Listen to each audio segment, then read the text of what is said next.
How's it going this morning? Good morning. You awake? Absolutely. Phone's all charged up. We're ready to rock. It's wrestling season. I didn't even go to bed. Cole was giving you a hard time about last week. He didn't buy your excuse of the dead cell phone. Yeah, that's right. That's right. It's as good as any. So what's happening, man? You over there in Atlantic City yet? No. Got a third, fourth grade girls basketball championship to win first before heading into the city. Go nice. What's the over under on that game? Westgate's got us at -12, but we're gonna give it all we got. Over under of 32. Third and fourth grade girls, we're over under is about 9.5. Nice. Last week was a 6-2 blowout. Really? Oh, wow. So let's talk some wrestling, man. This time of year, it's all about Atlantic City, and saw some interesting matches last night. And I think, by my count, now don't take this as gospel, but because I'm not really a math wizard, but 5 number 25s are through and a 26. So how rare is that? Yeah, I saw. It's funny. I saw you tweet that and went back and looked at it. That's just one of those things. I feel like that's like the NCAA tournament where there's always a 15 seed beating a 2 or whatever it is. Like that's kind of an anomaly. That's wild. But I mean, I guess that's one of the reasons they went to the 4-man regions and stuff like that. There's so many talented kids in New Jersey, but yeah, 4 25 seeds to be through, that's pretty impressive. Now, I will say a couple of those guys have some pretty impressive backgrounds. A couple of them I would say were pretty big surprises. A couple of them I would say are guys that probably got, a little bit of a shaft on their seeds. Yeah, the wrestling criteria is, sort of some sort of math equation that I don't think anyone can really understand unless you're a coach or an official. Yeah, they bring in like an astrophysicist from MIT every year to figure that out. Yeah, I mean, you're right though. I mean, it's brutal. Like some of the stuff, and I guess you have to have something. You can't just eyeball it and say this guy should be here, this guy should be here. But Sean Lynch from St. Augustine Prep is the guy that kind of jumps off the page at me. He's a returning state place winner from last year. He's been to states a couple times. Yeah, and he got a 25 seed or something, right? Yeah, and he ends up wrestling Jacob Cardenas from Bergen Catholic, who just happens to be nationally ranked. I mean, like how does a returning state place winner get a nationally ranked guy in the opening round is beyond me. I mean, that's a brutal draw. But that's the kind of stuff that happens this time of year. I mean, it's one of those things. You're going to wrestle these guys anyway if you got to get to a title. But that's right. That's a tough opening round game.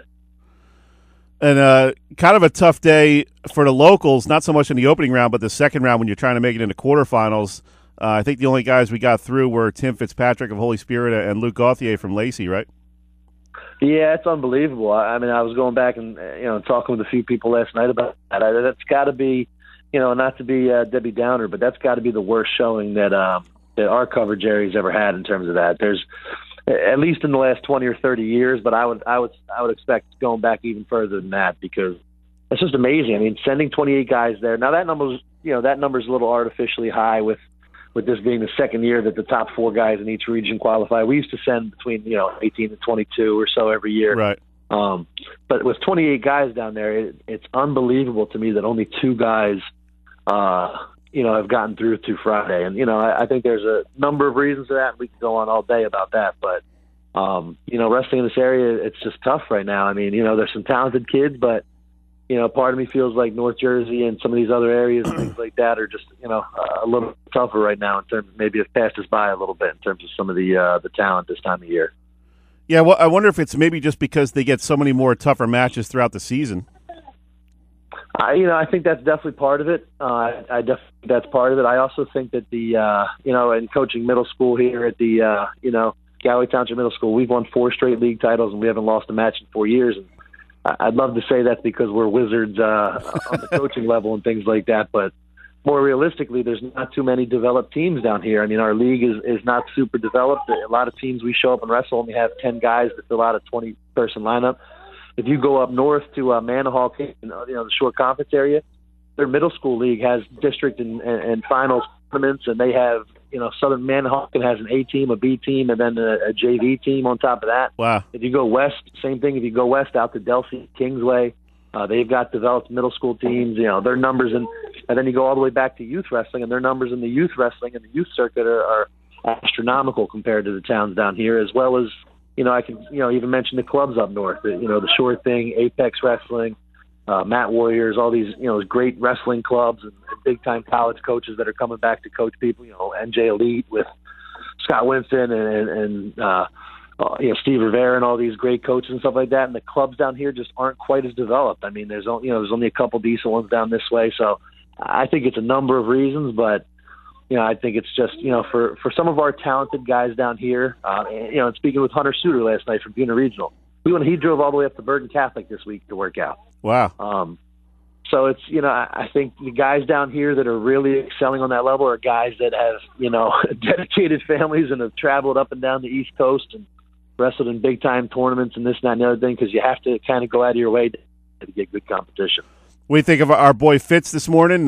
He's definitely got a chance to get into that semifinal. He's going to have a tough match today, but what do you think about his chances of getting to that? I mean, if he does get to the semifinals, he's going to have to face the number 1 seed, but he's definitely got a shot to get there, I would assume. Absolutely. I like his chances. I know he's the 5 and he's wrestling the 4 here this morning, but I definitely like his chances. I'm a huge homer, but even aside from that, I just think Fitz is just really focused right now, and talking to him this year, I think he's really stepped his game up, and he's been a talented guy forever. But kind of going back to, like we said, he's a guy that goes up all the way up north he goes to Elite Wrestling with Steve Rivera, and he's worked out with Frankie Edgar a couple times, and he's definitely put in the work. But he's physically in the best shape he's ever been in. Wrestling wise, he's peaking at the right time. He's really doing well. So yeah, I like his chances of getting through this, but he knows that semifinal matchup potentially with Shane Griffith from Bergen Catholic. It's unbelievable. You talk about talent. As great as Fitz is, and he's easily the most dominant wrestler in our coverage area. You see a guy like Griffith, and Griffith has 2 major decisions against Fitzpatrick this year, which is just amazing to think that somebody's that much better than him at his weight class. Yeah, I mean, some of these top guys, when you're looking at guys like Janzer and Glory and Griffith, I mean, these guys are just on a whole different level. Oh, they absolutely are. They're just unreal. But that being said, though, I don't think, and again, a huge homer here, but I don't think Griffith's going to major him again. I think Fitzpatrick's definitely going to close the gap a little bit. I think he's going to wrestle him a lot tougher than that. I would definitely, Fitz is definitely the underdog, and I'm sure even he would admit that. But he's going to wrestle him a lot closer. I'd be shocked if he hasn't closed the gap a little bit. He's going to give him a match. He's been game planning for him. He's been talking about him all year. But you're right. It's unbelievable. I did a little breakdown the other day in the paper for the press, talking about how tough. There's 4 number 1 kids in the country in this tournament, according to Intermat. Out of the 14 weight classes, 4 number 1 kids in the country. The one kid from Bergen Catholic's number 1 in the country, that only gave him the number 3 seed in the tournament. Wow. It's unbelievable. And there's 20-some-odd kids ranked in the top 20 nationally. 113 pounds alone has 5 nationally ranked wrestlers. It's just unbelievable how talented this tournament is. Maybe the most talented I've ever seen it. Great stuff. We got up against the break here, John, but we appreciate you taking a few minutes to fill us in, and we'll try to catch up with you next week and put a bow on this wrestling season. Absolutely, Sully. Thanks for having me, as always, man. Always a blast talking wrestling. All right, man. Enjoy the tournament, bud. Have a good one. That was John O'Kane, does some work for the Press of Atlantic City, and